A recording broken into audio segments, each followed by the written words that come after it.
Hello and welcome to Season 3, Episode 4 of Unlimited Opinions. I'm Adam Bishop. I'm still Mark Bishop. We are, of course, reading The Power of Myth, a book about the conversation between the journalist Bill Moyers and the mythologist Joseph Campbell about the importance of myth today.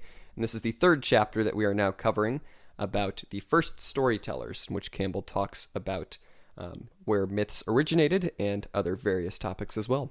And this is take two. This is take two. We got through a whole bunch of an episode, and then the computer crashed. Yep. So we're starting again. So a lot of this will be familiar to us. I'm grumpy. Yes, he was grumpy. Well, he was already. I'm grumpy. Yes. Well, I think it was an omen because it cut off right as you were insulting Tolkien, that's when the whole thing crashed. That's correct. That's right. So let's just start over there. I think we're being haunted by the ghost of Tolkien.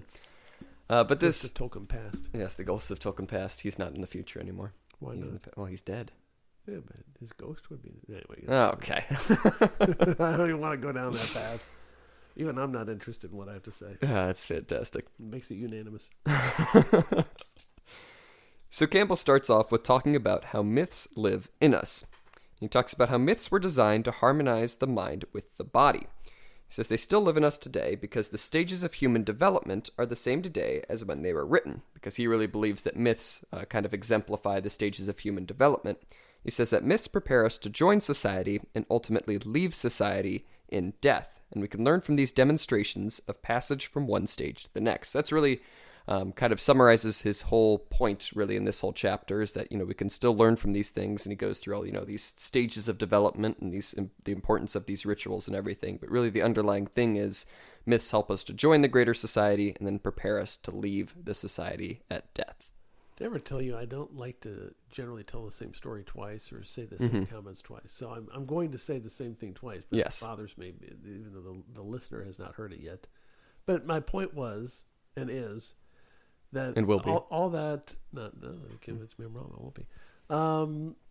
Is that he goes a little bit too far in his theories, in my opinion, because all what you said is absolutely true and correct, and that's what he's saying. But then he goes further in it that these myths are from within us spiritually, and it's almost like a religious fervor that he has with regard to these myth stories, especially when it comes to Native American or maybe even Indian myth.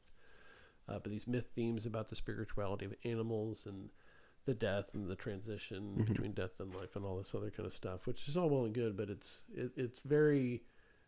like his religion, and he's really pushing that in a sense. Yeah. I mean, Moyers is asking him about it, so he's not like on the street corner accosting people, but he isn't just making the point that you are making, which is fair and reasonable, that the myths are important for the development of humans and society and great storytelling, and tells a lot about who we are. Yeah.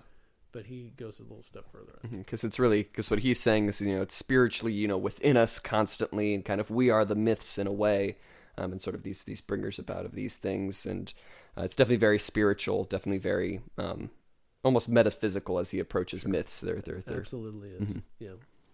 He then goes on to talk about death and how death relates to mythology, and he really says that death is like his main point. Is death. Is death. Yeah, he says death is the beginning of mythology. He says burials with weapons and sacrifices suggest the beginnings of myths. These are these unique rituals to show the significance of death.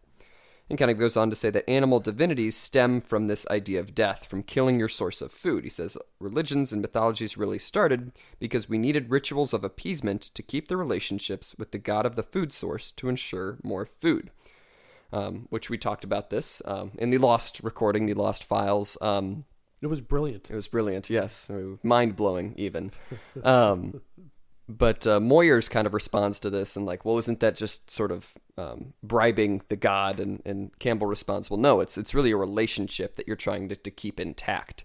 It's like if you don't sacrifice to the deity of your food source, then the deity will see that relationship as being gone and he won't provide the food. It's not that you're bribing him, it's that you're trying to keep this relationship with him. Right, and I think that's his belief for sure, but it even with his belief, it certainly appears to be transactional, where you do this stuff to keep that relationship together. It's not.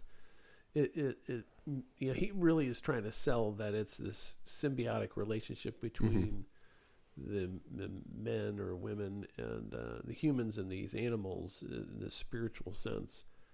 I mean, I know that's what the myths are, but it really is, in a very real sense, transactional. If I if I follow these rites and make these sacrifices, then I'm going to get another herd of buffalo come next spring or in the fall or whatever, and I can kill them and feed my family. Even if you see it, if you view it as a relationship, the fact of the matter is you believe that if you keep doing this ritual, you will keep getting food. Correct. And so at the end of the day, it is still that sort of transactional there. Right. And it's different than, say, some religious views that you do it whether it's going to benefit you or not. Yes. And there's none of that.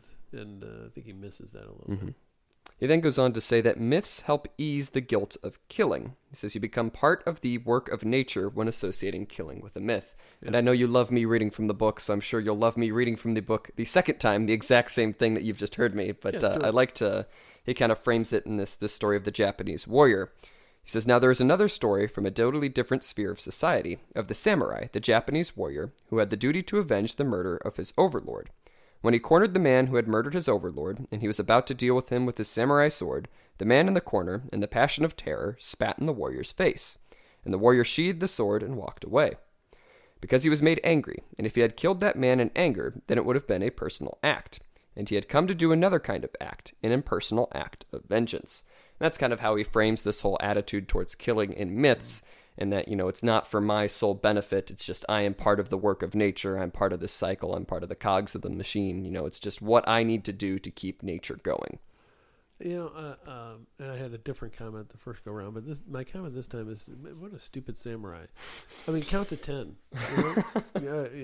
Go get a cup of tea, come back and murder the guy. And then you're doing it. You got a job, right? Yes. This guy killed your boss. It's your duty to kill this guy. I mean, according to the samurai code, I guess. I don't know. But that's what the premise is. I guess the point was that if he had done that in that moment, then it wouldn't be. Yes. You say, okay, let me take a deep breath. Hold on just a second. Just stay there in the corner. I've got you cornered. You spat on me. I was mad for a second. Okay, now I'm good. And then you kill him. Instead of sheathing your sword and walking away, failure. That doesn't make any sense. Yes. It's a stupid story. You are. That is 10 times more spiteful than what you said the first time. I said I was cranky. You are cranky, but that's all right. I made the mistake of having like a 15-minute nap. It puts me in a foul mood. Yeah. But I do like this story. I really like it's a neat story to tell. It's a neat framework to kind of give this, and that that definitely is the attitude of these rituals. Why do you think it's a neat story? Because you shouldn't be doing something in passion, I guess. I guess. I mean, it's a story about control yourself, man. You're a samurai. I mean, I understand. It's I guess an example in a roundabout way of having control over your emotions in a weird way, because it's not that he directly has control over his emotions. He's controlling the action that would have resulted if he had followed through with his emotions. There's a lot of really crazy stories with the samurai, like kung fu movies and samurai stories, because they got all these rules and honor and duty, and they do a lot of self-sacrifice stuff. It's like, man, maybe you should think that through. This was a really stupid story, relatively pointless, and I still wonder what's he going to do now. He's going to have to hunt? I guess he's going to hunt the guy down again, or once you were angry for a moment, is he forever barred from killing this guy? I don't think that's. I don't know. I think you're looking into it too much. I think you are. But yeah, then Campbell goes on to discuss the relationship between animals and humans. And this is interesting. This is where we really disagreed with Campbell. He says that animals often become the symbols of how to live. I don't disagree with him. I think he's accurately stating what the myths are, but he seems to believe it. Yes. He seems to believe in this whole animist philosophy of this relationship between the animals we kill or we eat. Yeah, because he says, because they become the symbols of how to live, they're therefore superior to humans in a way, and that we are learning from them. In those myths, yes. Yes, and he says that many early religions did not see humans as superior, but equal with animals. And, it's kind of what you were saying, and I kind of tied this back to the Christian view of that, we have dominion over the earth, or we both kind of tied that back. And, we're supposed to have respect for it because it is God's creation, but there's a difference there. We are a higher being than the rest of the animals. And I mentioned that Moyers makes an excellent point here, in that he kind of says, well, doesn't our ability to draw symbols out of these animals and, create this art, create these stories out of these things that we see, doesn't that put us higher than them? And of course, Campbell responds, no, it's because we are still learning from them than they are our superiors. But I definitely agree with Moyers there. I think that's an excellent way of looking at it, and that we are unique in that we can draw symbols from the world around us and view those. I don't think he's saying that he believes that animals are superior. He's saying that the myths are asserting that there's certain that the human characters are, Campbell's saying that human characters are learning from the spirit animals and how to do it properly, and that lessens their guilt. Yes. Is assuage the right word? Yeah. I don't know, because I think you were stated it as if it was his belief. I don't think that's true. You don't think that's his belief? You don't think that he thinks we're equal with animals? I think he thinks we're all, or I think he thought, because now he's dead, but yes. I think he thought that we're all part of like one great spirit consciousness thing, which I forget who is the Western philosopher that was all of us are part of the same consciousness. Was that what was it? It wasn't Hegel. Somebody in that era. Maybe. I don't know. I know what you're talking about, but I don't know the name. And that's why I don't know that he thinks the animals are superior to us. Yeah. I think he thinks that we're all part of the big great consciousness, all part of the same consciousness theory. Yes. That seems to be shared by some of the Native American or tribal type mythologies that he's describing. Yeah. And then he goes on, I really like the point he makes here as the difference between treating something with thou as opposed to it. He goes on to say, the Native Americans, they treated the buffalo, they spoke of them as thou, as a royal you, treating them as like another being as opposed to it, something inanimate and that sort of thing.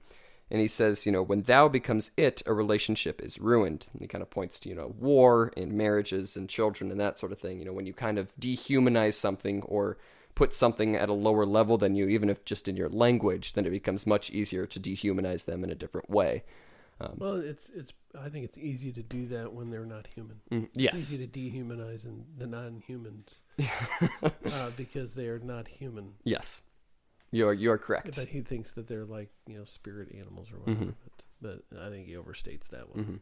But I do think it applies in different situations. I don't think it applies necessarily where he's talking about and treating animals as thou, but I do definitely see it, because I like the example of war, when the media says, if the media can spin, essentially the other side as, them or it or, the opposite of us, then it's much easier for the public to get on board with them as just being our enemies and not seeing them as other humans. I gotta tell you, when you're at war, you gotta not really consider them very, equals. Yes, and I'm not necessarily saying that that's... I think practically speaking, that's just the nature of it. Yes, I agree. In many respects. Yes. He then goes on to talk about beauty, and this is kind of where he talks about painted caves. The caves where early humans painted, depictions of the world around them and other things. He considers them a temple or like a great cathedral. Yeah, and before he talks about that... I don't know. Yeah. But before he talks about that, he has a neat conversation on beauty here. Because he says, these are very, very beautiful caves. And he says, and with respect to the problem of beauty, is this beauty intended? Or is it something that is the natural expression of a beautiful spirit? Is the beauty of the bird's song intentional? In what sense is it intentional? Or is it the expression of the bird, the beauty of the bird's spirit, you might say? I think that way very often about this art. To what degree was the intention of the artist what we would call aesthetic, or to what degree expressive? And to what degree is the art something that they had simply learned to do that way? When a spider makes a beautiful web, the beauty comes out of the spider's nature, its instinctive beauty. How much of the beauty of our own lives is about the beauty of being alive? How much of it is conscious and intentional? That is a big question. Yeah. And we started to get into this and we were cut off. And so you were talking about artists and, whether or not when we create art in these works, if that's really they're doing or if it's just their nature. Well, I guess I was just being kind of stupid about it. But, yes. But yeah, you agree with that? No, yeah. No, I think it's an interesting thought. Because the songs of birds are beautiful, and he has this kind of idea that that's kind of like a spirit or whatever. But yeah, maybe some. No, I mean there is some human talent that is just you're just born with it. Mm-hmm. You're not. I mean, I can't paint. Mm-hmm. Like Michelangelo, isn't he the one that said, like in a block of marble, he's not carving the marble. Mm-hmm. He's just revealing the image that's in it, Mm-hmm. and because he can, have that talent. And I mentioned, maybe those artists are no more talented than a bird who has the song. Tolkien's not the insult was Tolkien's not a talented writer. Yes. It was just within him, and he's just uttering it. Mm-hmm. I don't think that's necessarily true. I think there is a degree of being born with that talent, but I think there is a distinction there between, the bird and the human, because the bird is not setting out to do something that is beautiful. When we try to create art as humans, we try to create something that is beautiful. The bird is doing it because it has to, because it's its instinct. And I don't know if it's the human instinct to make a sculpture, to make art. I think that's something that we are drawn to, but not everybody does it. Every bird will sing that song, but not every human will make that sculpture. Yeah, good point. I would almost argue that language would be closer to the bird song, and that language can be very beautiful, but it's something biologically we are disposed to do. Yeah, necessary too. Yes, we have all the systems in our brain to hear a language from a very young age and process it and form it ourselves at a later age. And I would say that is really what would equate to the bird song, and not necessarily the art that we create. Although language can be art in a way.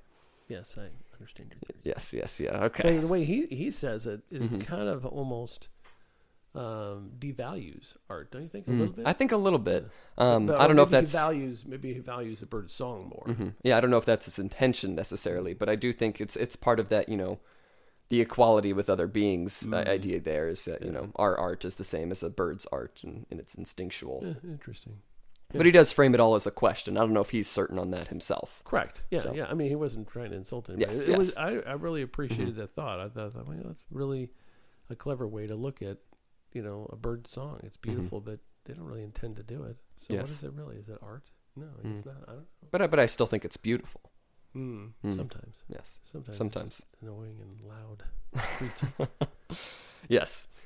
He then goes to talk about a little bit more about these painted caves, and he kind of frames them as a temple. And he says that a temple is a landscape of the soul, and these painted caves and cathedrals all tell the same message.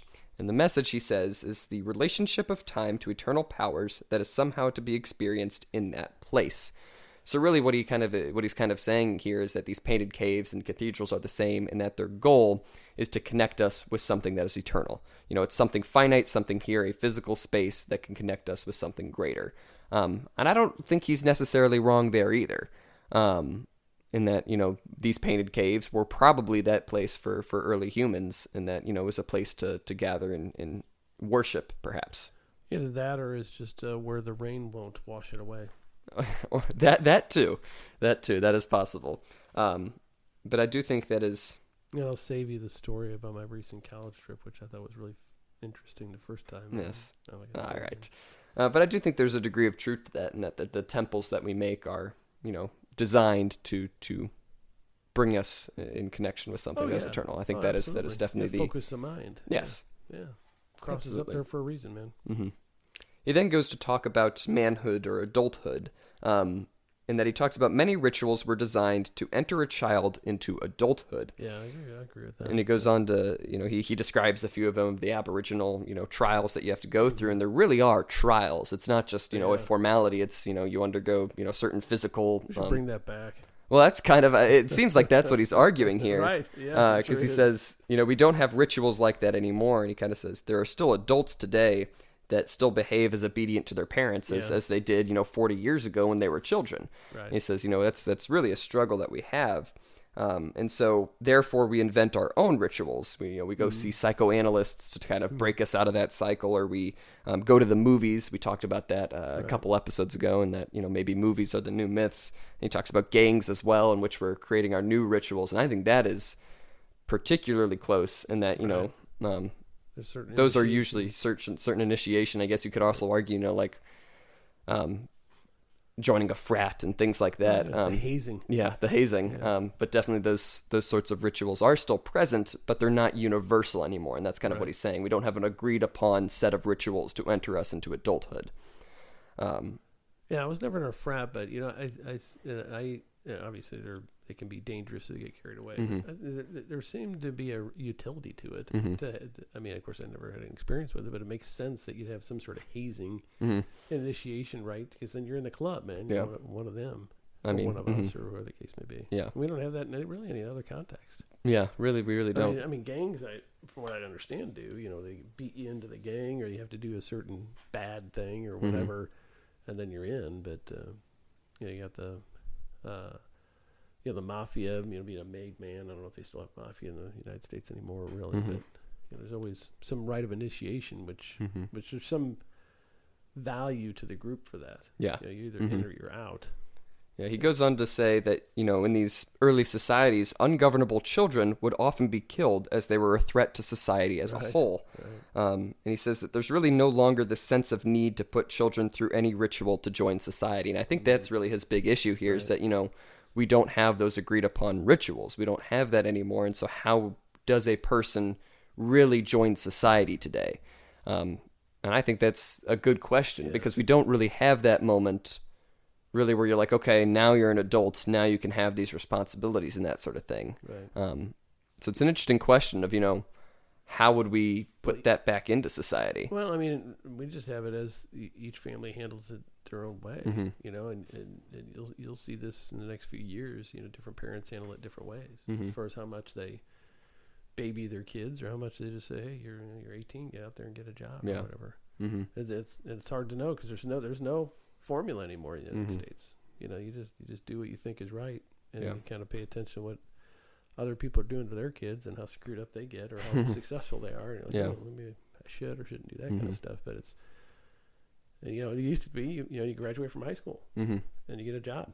Yeah, and then a few of you would go to college, and but now it's like everybody goes to college. Well, you get 4 more years of adolescence. Yeah. Then what? Well, if you drop out after 3 years, what happens? There's no passage there. You just, get a job, I guess. I mean, it's also interesting because this was something, I think, in the second episode this season where he's like, even at universities, you don't have these great, traditions anymore, the Greek and the Latin and the biblical stories and that sort of stuff. So it's like, even if you do go through all 4 years, how often is that person working at it? And I guess this would kind of... Well, we also have, in my generation, now your generation, we haven't had war. We've had battles, but they're volunteer force. And so very small percentage of people actually are in the military of the society. It used to be every generation went to war. If you look back on it,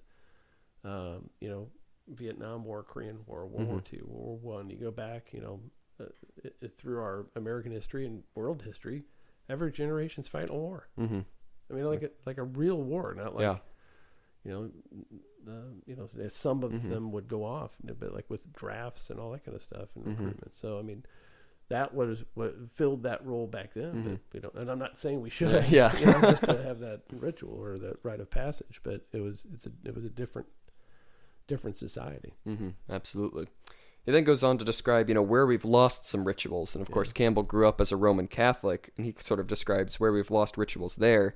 He says, particularly, Mass is no longer in Latin. The priest is turned towards the people, and the music is kind of cozy and homey. Yeah. And he says that's really the exact opposite of what a church should be doing. He says it should really... As I get older, I grew up post-Vatican II, Vatican II, the conference where they liberalized all the Mass rituals, turned the priest around so he faces the audience. It's now Latin Mass. It's whatever your local language is. And I thought, how bizarre that would be if it was in a language I didn't know. Well, the Catholic schools taught it. Yeah. It's people, educated people would know Latin. And that's kind of interesting. I think about it now. Maybe we should have stayed to the more traditional. Because his argument is, we need sort of that shock value almost. I don't know if it's necessarily shock value is what he's saying, but we definitely need a different environment to call to mind, the spiritual nature of the place that we're in. And if we're treating it just like it's home, then we are going to treat it just like it's home. We're not going to connect, spiritually or emotionally as much as we would if it was a very different environment. And I think he's kind of spot on there. Yeah, and it's interesting how they've changed. I mean, I don't want to go too far into this, but they've changed the liturgy. Mm-hmm. So, like our current Pope, our communist Pope Francis, Benedict had loosened the restrictions on having Latin Mass, mm-hmm. and they were really starting to take off all across the world. Mm-hmm. Because it resonates with some people. Yeah. And our communist Pope Francis is really trying to pull that back, mm-hmm. because which I don't get. It's not exactly the same liturgy. Mm-hmm. So it's the old liturgy. So they changed some of the interpretations, I guess you could say, of the Gospels and all that. And so it's not the same Mass. And so that's what the objection is hey, we need to all be doing the same thing. And the Latin Mass is the old version of it, which isn't this. I studied Latin, but I don't know. Yeah. But I think that's the justification. Yeah, because I never understood the justification, because you can have it in any language. Why not Latin? Because it's different. Old Latin Mass liturgy. Gotcha. So that's my understanding of it all. I mean, I wouldn't be able to understand it anyway. Yeah. I mean, I'd love to go to a Latin Mass sometime. I think that'd be really cool. They had them. I don't know if they still do, up in St. Louis every Sunday. Yeah. Interesting. I'd like to go too. A buddy of mine used to go all the time. Mm-hmm. He's a little odd. To get back to Campbell, he kind of says that rituals need to be kept alive, but he's not saying that we need to preserve the same rituals throughout all of our lives. He says really the rituals need to change with the times and environments, and he kind of points to the Native Americans who lived around the Mississippi. When they were moved out to the plains, then they adopted new plains stories to tell about the environment that they were in. Well, it wasn't just that they moved, it's that they got the horse and they could travel further. It really changed their society. Yeah. From agricultural focused, because they couldn't, they didn't have the means to move as much and hunt on the move until the Spanish introduced the horse to them. So reintroduced. I guess kind of the question there is, should religions kind of update the rituals with the times? In my opinion, they have to. You think they have to over time? You think so? Yeah, I think that's what the Catholic Church was doing. Unless you're able to refocus society. Yeah. Because, my thoughts are, truth is eternal. Truth does not change. I think we can get closer to the truth over time, perhaps. But if, just because society at large is saying that, well, now this new thing is better than this old thing, I don't think that means that we need to change the old thing to fit the new thing, necessarily. I agree with what you're saying. I think that the myths of that society, the stories that resonate with us change as society. I wasn't debating the point that you were asking about. Yes. I think that, who knows, the rites of passage in America in 100 years may be to abort a child. Everybody's got to do it in the public square or something. There could be all sorts of craziness that we would not fathom now, depending on which way our society goes. Now, there will always be people that dissent one way or the other. Yeah, I guess as long as the message is the same, the rituals can change. If you get what I'm saying. No? I'm not getting what you're saying. Because I don't think a religion should change its teachings. Well, religion. Yes, that's what I'm saying. I'm talking about a different subject. Yeah, I'm talking about religion here, because, if we find different ways to tell the same message, tell the same truth that we've been telling for years, then that is okay. But as soon as we try to change the message to update with what people like now, then we get into trouble. Right. And I think his example of how these societies change their myths over time because of the development with the horse and all that, I think it really supports Moyer's suggestion that it's transactional. Because their transaction changed. They didn't need to pray or have rituals with regard to rain and the seasons and frost. For an agricultural society, that became more of an animal thing in exchange with the animals. So they have spirit animals that are more focused in their mythology than the other ones with regard to thunder and lightning and all that kind of stuff. Absolutely. And so it really supports Moyer's suggestion on that subject as opposed to Campbell's. Yeah. And then kind of the last thing that I wanted to mention in this chapter, Campbell gives an interesting definition of God here towards the end. I'm going to read this section from the book. What page are you on? I'm on page 111. Okay. He says, there is a definition of God which has been repeated by many philosophers. God is an intelligible sphere, a sphere known to the mind, not to the senses, whose center is everywhere and whose circumference is nowhere. In the center, Bill, is right where you're sitting, and the other one is right where I'm sitting. And each of us is a manifestation of that mystery. That's a nice mythological realization that sort of gives you a sense of who and what you are.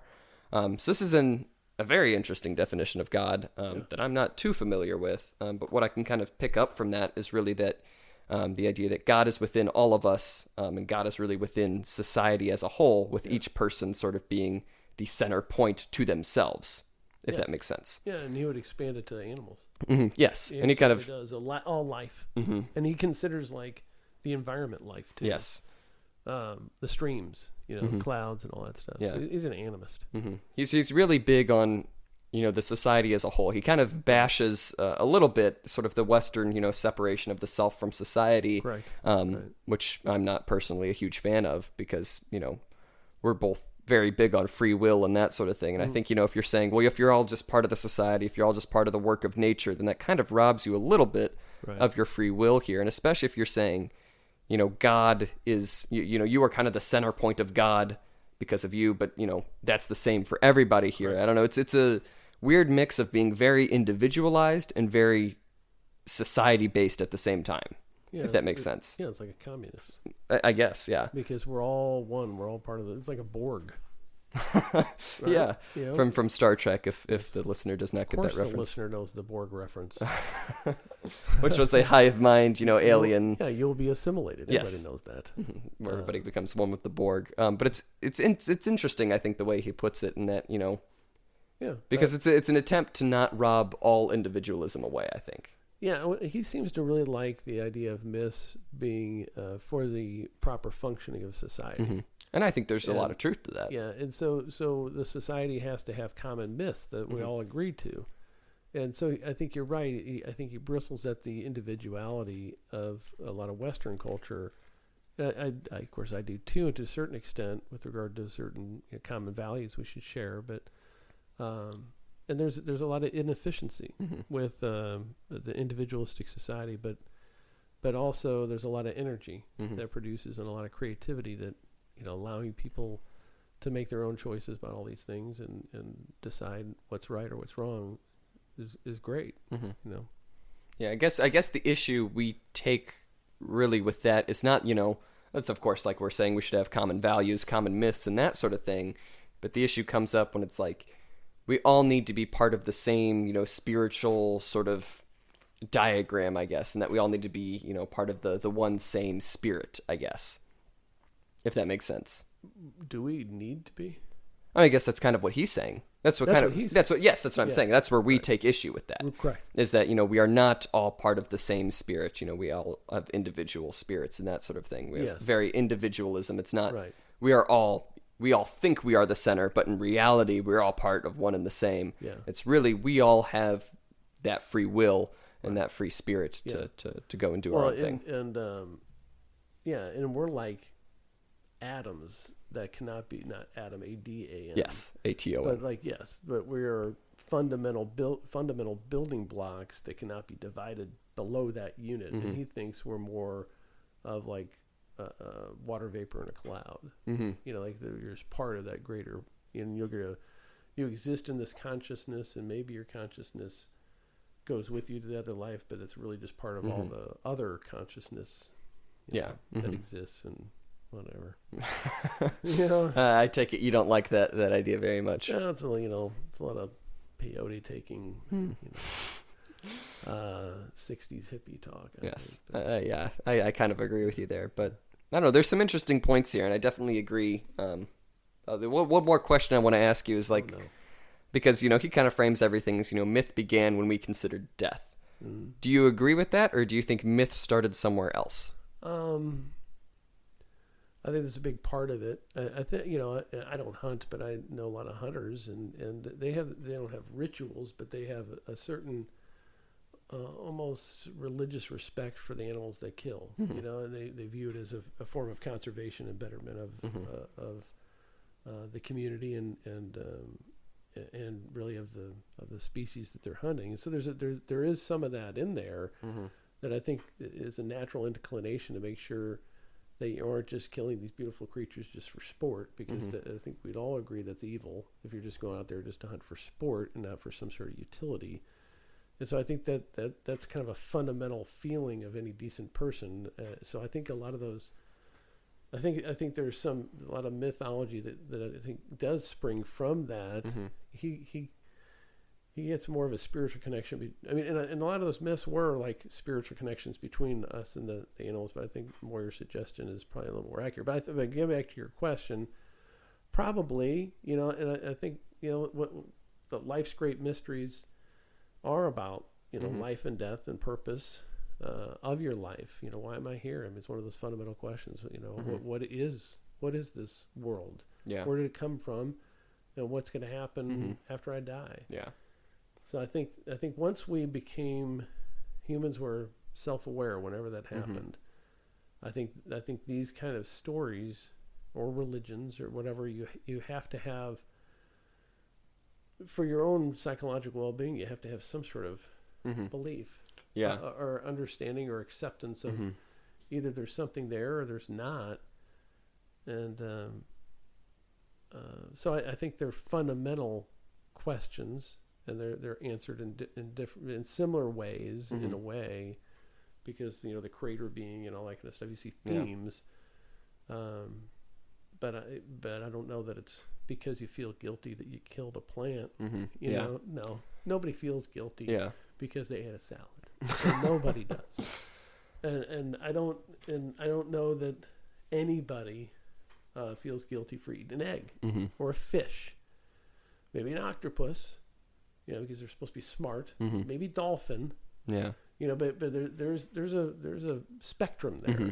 And so he's really into this. You feel guilty for killing something. But I got to tell you, I don't think any of those people that were really struggling back in the day, illiterate nomads, Mm-hmm. hunting the buffalo, really felt guilty for killing the buffalo for feeding their family. Mm-hmm. I mean, I wouldn't. Yeah. I wouldn't hesitate a second to kill a Mm-hmm. buffalo if it meant the difference between life and death for me and my family. Mm-hmm. I wouldn't Yeah. even think twice about that. But I would be like, hey, you know, we got to say a prayer of thanks Mm-hmm. that this buffalo walked right in front of us when I was, you know, dying of hunger. Yes. And I was able to kill it Mm-hmm. and feed our family. And I think that's where it comes Mm-hmm. from. It's like, you know, because we need to be grateful for what we have, because it could all be taken away from Mm-hmm. us. And you can see that in all mythology, like the Greek mythologies, you know, where they have rituals about sacrifices. You had Judaism, you had sacrifices everywhere to thank God and to appease the God and to give him a share. Mm-hmm. You know, you see that you give Athena a share of whatever your bounty was, Yeah. the grains and all that kind of stuff. You can see that in Egypt, I think, where they had these great storehouses that they filled in. That was the God's share. And rot, I guess, eventually. They just wasted. But that's because you need to do that, because if you have a good harvest, you need to do that so that your harvest keeps coming in. Yeah. I would kind of argue. You disagree with that? Well, I don't disagree with what you're saying. I think, kind of to expand on what you're saying, really where myths started is kind of the consideration of the other human, right? Because if these people really believed we were equal with all the other animals, then we wouldn't have to create any rituals to appease them. Because, if really we thought that we were just part of nature itself, then we wouldn't have any understanding of nature.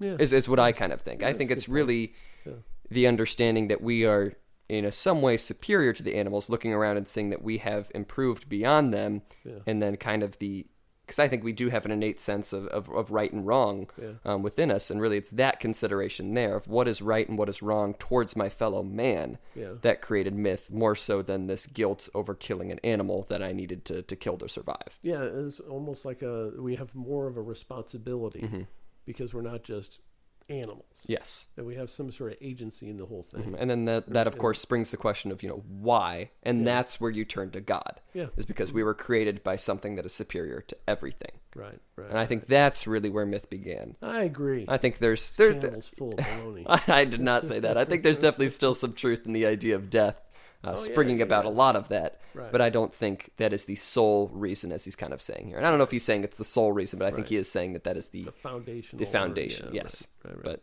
yeah, I agree with that. Yes. Good points. Thank you. Any other closing thoughts? No. All right. Well, you can follow us on Twitter at ULMTD Opinions. That's ULMTD Opinions to get updates on when we are posting the next episodes. With that, this has been Season 3, Episode 4 of Unlimited Opinions. I've been Adam Bishop. I'm Mark Bishop. And this has been Unlimited Opinions.